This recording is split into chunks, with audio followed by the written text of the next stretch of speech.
Hello, reacting video. Today we're gonna take a look at Shadow Gliscor in the Open Great League. Open Great League is back, so we can take a look at some more fun stuff here. I really wanted to try out Shadow Gliscor again with this team here that I also had in the top team videos, which also worked out pretty well. It's a little bit difficult to play. We're going to talk a little bit about this later, most likely, but just in general, Shadow Gliscor, very cool Pokemon. This Pokemon is very unique because of its typing as well as the moveset that it has, because like this, it's actually a very cool anti-meta Pokemon, a core breaker in this meta, because you will be able to destroy fighting types like especially the Medicham, because also your Night Slash is going to be still neutral against them, as well as you're going to have answers against those steel types, like Steel doesn't want to get hit by an Earthquake, the Bastion doesn't want to get hit by an Earthquake, or also the Altaria and Stunfisk. So basically for the two most common leads at least, like you're going to have an answer for it. I was not really the luckiest person in general here. Also like debuffs from Zapkin and whatever, I was really unlucky in this general team there. Could have been even way better if I just had a little bit more luck on my side, but this is like how the games sometimes go. Didn't really feel like I had a lot of going on for me there, but still, we're going to face this Trevenant here. We can still take this Seed Bomb, I think, here, but let's take a look. Yeah, we're going to still survive it, go for our 9 slash, hopefully knock them out. Maybe they shield this move up. Let's see, they're going to not shield this move up. And now I really want to get the debuff here. Please let me debuff the opponent. We get the Zapkin already off before several times. It's never got a debuff. Let's see, can we finally get a debuff here? That would be so important. And we are gonna get the debuff finally, when it's actually very important here. So we're still going to be able to survive this incoming Thunderbolt thanks to the debuff. And yeah, I mean, it was basically overdue anyway. The debuff appears like 66% of the time, so it's pretty likely to get debuffed actually from Zapkin still, but in my case, like, I was not really lucky with it. I'm also not really lucky with this lead. If it was Spark, it would have been a cool lead, but if it is a Water Gun, of course I have to swap out here, and I'm gonna get hard-walled immediately as well by the Noctowl. This is the main reason why Lickitung might not be the best one. I already played a ton of games with this team before this battle, like those are always randomized. But I think in hindsight I would most likely rather run Double compared to Lickitung in the current meta, just because there are too many Noctowl. If you lose lead and you get faced by a Noctowl here, it might not be the best idea to play this like this. I would most likely consider using either Dunsparce or the Double. Dunsparce would also work out pretty well. But the issue with those then is like that you're a little bit more weaker than against the Medicham. It really depends on what you want to do. Either you want to be weak against Medicham or you want to be weak against Noctowl, and here it's a little bit tricky as well. We're going to be able to shield up the move from the opponent, going to be a Surf. As we can go into our Steel again. Maybe you can debuff the opponent this time around. Let's see. Of course, most likely not, but we will find out shortly. Zapkin coming through now. Zapkin would do a ton of damage. Hopefully it's the debuff. Oh, we actually get the debuff, and they can swap out immediately, so it doesn't matter at all that we got the debuff there. Amazing. Let's see if I can get the debuff against the opponent here as well, and we do not. Of course we don't. But yeah, this is of course very good for us that we got the debuff when Lyri didn't matter, and now we're gonna get wrecked by this Frostless. Amazing. Frostless is usually not really an issue, but in this scenario, of course, like Frostless can be an issue against anything basically other than Bastion, I guess. If Frostless has a shield advantage, it's basically over for most Pokemon, because this thing is just so spammy. It has Avalanche and Shadow Ball, such a good coverage there. We see Umbreon in the lead here. I think I misplayed this one though. I'm gonna go straight for the Earthquake. I either get shields or damage, and I take the shield here for sure.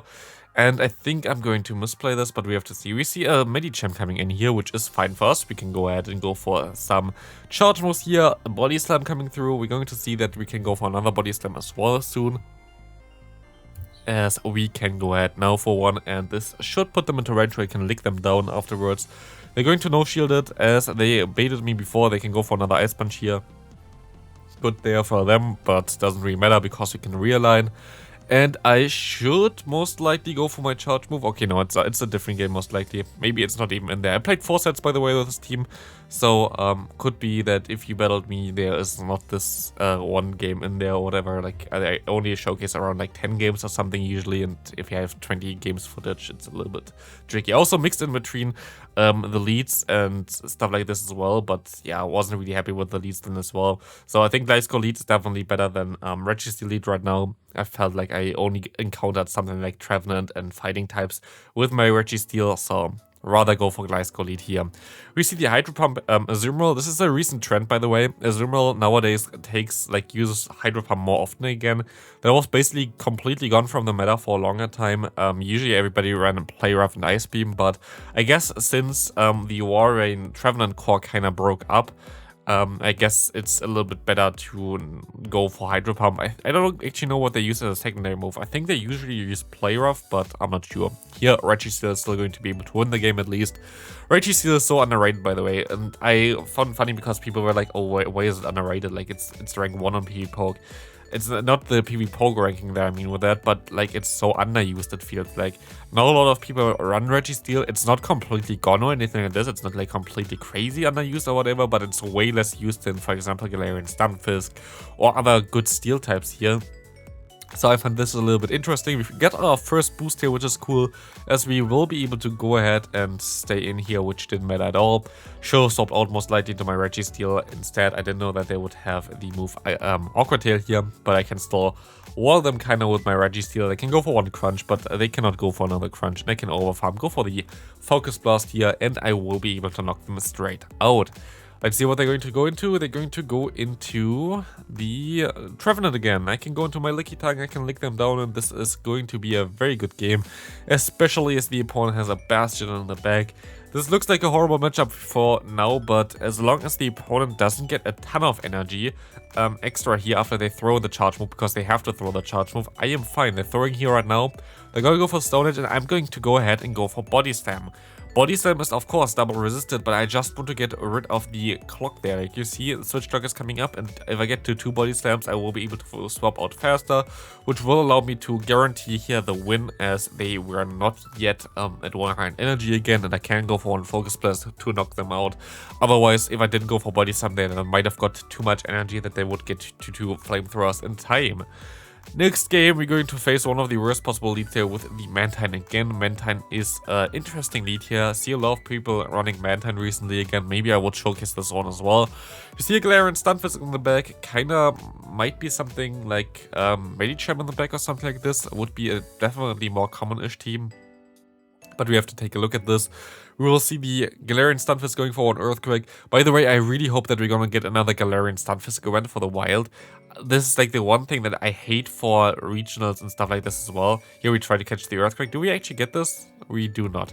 But for regionals, like, you're basically forced to use Altaria and Stunfisk, Noctowl, and Medicham. Like, basically every team has them in there because they're just way too broken for regionals.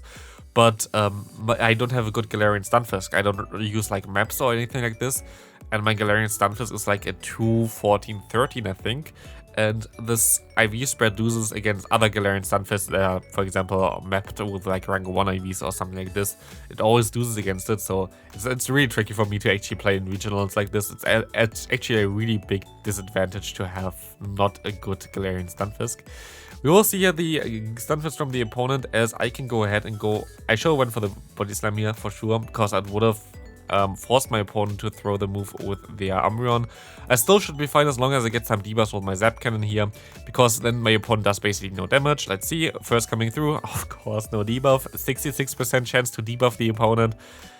It's not 100, I guess. Let's see, hopefully the next one will help me. We will see the foul play coming through from the opponent. We are 2 shields down already. We can go ahead and go for the next one.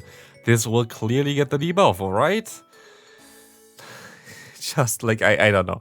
Like, if you have half okay-ish luck with the Registeel, a lot of games that you're going to see here and a lot of games that are played as well would have been a win, but it's just so annoying. Maybe you get a one on the final one where it doesn't matter anymore because they already did enough damage. No, we don't even get one on the third one. We throw 3 in a row, 66% chance, always going for the 33% chance that we don't get it. Sick. That's how you lose the game there. If I got it in the first one, I'm pretty sure I already would have won the game there already, but so is the game, I guess. We see the Altaria coming in here. Altaria is a little bit tricky to deal with in general, but actually it's kind of fine. Lickitung is a pretty neutral matchup. You shouldn't win this, I think, in the Zero Shield. I think they can get to 2 moves in time to knock you out. But what you can do now is you can lock on them down with your Registeel, and getting a ton of energy with your Registeel while losing next to nothing will be very, very nice. But they can, of course, swap out with a charge move, which I tried to do here, and I swapped out early on to my Gliscor already. I wasn't really realizing what I should do here in this matchup. At this point of time, I was like, I'm just going to get some energy here, take the move because it's resisted. Of course, we don't get the debuff again. Like, I actually kind of want, if anybody has literally 0 hobbies right now, please go through this video, count all the zap cannons that actually mattered. So like zap cannon where they didn't KO the opponent. And look how many of them debuffed and not. Like, I'm pretty sure I was like in a 30% chance to debuff instead of a 66% chance. It is wild. We will be able to go ahead and see this Altaria and Stunfisk at least coming in now, which is fine for us. We can take one rock side here, and what we can also do is we can go straight for the Earthquake, because there is no reason for me not to. I have a ton of energy already on my Medicham Steel. I will go up to the Night Slash here, which will allow me to snipe them later. I will be able to win the CMP tie, of course, against them, as I can hit the Focus Blast against the Altaria and Stunfisk. They are forced to go for the Earthquake as well, so I need 2 more fast moves anyway to get to the next move there, as I can go for the Night Slash, knocking them out and winning the game. Good game there. Next one here coming up, we will see Gliscor against a Bummer Snow. Horrible lead. The worst lead possible, most likely. Actually, not most likely. They are a little bit worse leads. Like, I mean, pure ice types basically would be a little bit worse, because at least here Wing Attack is still super effective, which most likely doesn't matter. I'm going to shield up the move here, expecting the Energy Ball. They went for Weather Ball, and they're going to go into the Trevenant, which is a very smart play there, catching the Body Slam. I still gonna get a ton of energy here, and I can swap out eventually, but it's looking kind of rough here, as even the Seed Bomb going to do a ton of damage. I have literally, like, my internet died in the middle of it. This is amazing. It's just going to go like downhill here right now. I'm gonna have to go for one, one Power Whip here, going to get them low enough that I can farm them down actually and still realign, which is nice. But honestly, we're so far behind just also because of the fast moves we missed. We see the Sableye coming in here. I don't think there's any way that we can win this game still. I'm going to go ahead and go for 2 Night Slashes, which is, in hindsight, the worst move that I could have done here. But they're going to shield up the first move anyway, so it doesn't really matter. I can get them low with that. And if I got the boost on the first one, I think I would have put them into farm down range, which would have been cool. But we'll see now that we can shield up the next move, but they're going to get to another one in time anyway. Oh, actually remember this game as well now. It's coming even better. Like, every odds are against me to, like, in this time. Like, honestly, I actually thought already when I played those battles, I was like, oh, I'm really unlucky today. But like, looking at it now back to the footage, it's like crazy. Look, we're gonna get, of course, the 10% defense drop from the move from my opponent, which most likely, I mean, I don't think it really mattered at the end, but most likely the lag mattered against the Trevenant. But it's wild. Like, it's just wild. Of course, we get the 10% debuff chance from my opponent, but we cannot hit a 66% chance on our Medicham Steel. It's just funny. Here, I saw the lead, I saw the size up. I expect them to have a Medicham Steel or Altaria and Stunfisk or a Bastion in the back. That's why I didn't go into my Medicham Steel against the opponent's Lickitung. Usually, Lickitung is exactly there as a safe stop for the opponent to bait out those Pokemon, so that's why I didn't go for that one. We will see that they're going to go ahead and go for the Body Slam again, and they can swap out now, which they're going to do now. They're going to go into their Medicham. I will be able to go for one Body Slam and swap out into my Gliscor. If they actually have a Steel type in the back, I don't really care too much, as I have my Gliscor still available that can also deal with them. They're going to let this move go through, which allows me to get a ton of damage against them, putting them into range where I can farm them down with my Wing Attack alone. And we will be able to now go ahead and go for some charge moves against whatever wants to come in. We see the Lickitung coming in here. We're gonna go for one charge move here. Night Slash coming through, doesn't knock them out quite yet, but it's actually not going to be a Steel type in the back. It's going to be the Noctowl in the back, which is also fine for us, as we have our Medicham Steel and they just say goodbye. Actually, I think they could have won this game still if I was, again, super unlucky with the debuffs there, because actually the Shadow Ball does a ton of damage still against the Medicham Steel. You have 2 shields more, like 2 shields left basically. I have only 1 shield left, and you had some extra energy. So I think actually this game wasn't over for the opponent, but luckily they just decided to let it go. But I will have played it out if I was the opponent, to be fair, because I think there was still a chance of me winning this. So yeah. We will shield up the move from the opponent here. Stunfisk is a little bit tricky sometimes. I mostly should have stayed in for a little bit longer. Here I think the normal Gliscor is a little bit better compared to the Shadow's Gliscor, because Shadow Gliscor struggles with Stunfisk sometimes because of the rock side damage. But here we see a Bastion coming in. It's already double Steel AB-80 most likely. Very weird, but we will be able to go ahead and go into our own Steel. We can take one Flamethrower here. I don't really care too much about Flamethrower hitting me, as this does actually still a decent amount of damage. Like, not gonna lie, from Bastion, that's pretty much a lot of damage. We can go for one Focus Blast, going to be able to knock them straight out. Buzzwole is coming back in. We can go for one Zap Cannon, hopefully getting the debuff this time around. Actually, it doesn't really help me to get the debuff here. I'm gonna get the debuff though, but they can now get more farm against me, which is not even ideal. I can go for one Body Slam against them here, trying to get them low. Now I can swap out into my Gliscor, trying to farm them down with my Wing Attack alone. They're gonna go for one move, they're gonna go for another lunge afterwards as well. And I predict now that they're going to swap out, try to go for one Rock Slide, and I'm going to go straight for the Earthquake here, and I'm going to be able to predict the opponent correctly, winning the game because I predicted them, and this is going to be it for the video. Shadow Gliscor is a lot of fun. I was super unlucky in the video, or general the footage that I had here. So it's most likely going to be even better for you. So yeah, that's going to be it for the video. Thanks all for watching. See you next one. Have a great rest of your day. Bye.